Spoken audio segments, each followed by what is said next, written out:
Hello, Mr. Buffett and Mr. Munger. How do you justify holding stocks forever when the fundamentals have permanently changed? Well, the answer is we don't.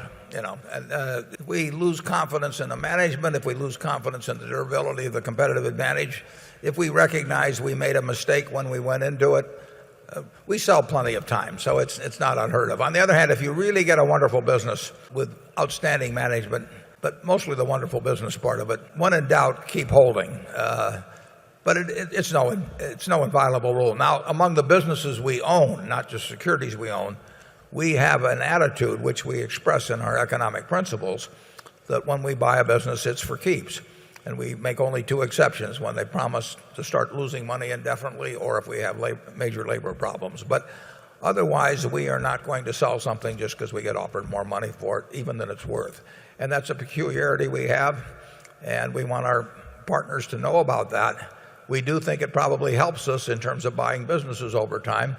It's also the way we want to run our business. But with stocks, bonds, we sell them, but we're more reluctant to sell them than most people. I mean, if we made the right decision going on, we like to ride that a very long time, and we've owned some stocks for decades. But if the competitive advantage disappears, if we really lose faith in the management, if we were wrong in the original analysis and that happens, we sell. Or if we find something more attractive, normally we have plenty of money around.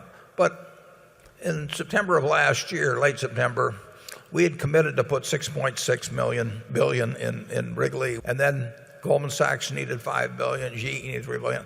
I sold a couple $1 billion worth of J&J just because I didn't like getting our cash level down below a certain point under the circumstances that existed then.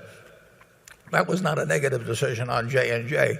It meant that I wanted a couple billion more around, and I saw an opportunity to do something that I probably wouldn't see too much later, whereas I could always buy J&J back at a later date. But that's an unusual situation.